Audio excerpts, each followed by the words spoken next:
വീണയും വീണയുടെ അപ്പനും ചേർന്നുകൊണ്ട് ഉണ്ടാക്കിയിരിക്കുന്ന കേരളത്തിൽ നഷ്ടം 40,000 കോടി രൂപയാണ്, അറിയാമോ? 1-2 രൂപയല്ല.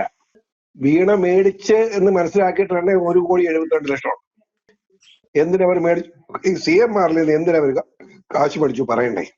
എന്ത് ഉപകാരം ചെയ്തു? അതാണ് നിയമവിരുദ്ധമായി കരിമണൽ കടത്താൻ അനുവാദം കൊടുത്തു. അതാണ് പിണറായി വിജയൻ ചെയ്ത് തെറ്റ്. റിപ്പോർട്ടുണ്ട്. ആ റിപ്പോർട്ടിന്റെ അടിസ്ഥാനത്തിലാണ് ഇപ്പോ ഇത് ഒരുത്തരം കഴിവല്ല. കേന്ദ്ര ഗവൺമെന്റിനെ പറയണ്ട, കേന്ദ്ര ഗവൺമെന്റ് ഇടപെട്ടതല്ല, ബഹുമാനപ്പെട്ട ഹൈക്കോടതി ഇടപെട്ടതാ. അല്ല കേന്ദ്ര ഗവൺമെന്റ് ഇടപെട്ടെന്ന് ഇപ്പം ഞാനൊക്കെ BJP ചേർന്നുകൊണ്ട് അതുകൊണ്ട് അല്ല. അത് എത്രയോ മാസം മുമ്പ് ഹൈക്കോടതി വിധിയാണ്.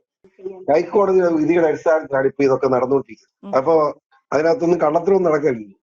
അതാണ് സത്യം. അങ്ങനെ പറഞ്ഞ മുഖ്യമന്ത്രി അന്ന് രാത്രി വീട്ടിൽ പോയി പിറ്റേ ദിവസം അടിയന്തര പറയാൻ വന്ന മറുപടി പറയാൻ പോലും വന്നില്ല. അതിനാ 2 ദിവസം വീട്ടിൽ കൂട്ടക്കാർച്ചയായിരുന്നു ഞാൻ കേട്ടത്. മനസ്സിലായില്ലേ? ജയിലിൽ പോകണം, ഒരു മാർഗമില്ല. നമ്മൾ ആരും വെച്ചാൽ രക്ഷിക്കാൻ കഴിയുമെന്ന് എഴുതിയിട്ടില്ല. ഇപ്പൊ കണ്ട ബഡ്ജറ്റ്, ഇത് കൂട്ട് ബഡ്ജറ്റ് കണ്ടിട്ടുണ്ടോ? ഒന്നുമില്ലാന്ന് മാത്രമല്ല, തെരഞ്ഞെടുപ്പ് പ്രകടനത്തിൽ 250 രൂപ റബ്ബറിന് തരുമെന്ന് പറഞ്ഞു. ഇപ്പൊ 10 രൂപ റബ്ബറിന് കൊടുത്തത് 180. ബാക്കി 50-70,000 രൂപയാണ് തരുന്നത്. എനിക്ക് മനസ്സിലായി. അത് കൂട്ട് ഇടപാടൊക്കെയാ. നന്നായി തരാം മേളായി, നന്നായി തരാം.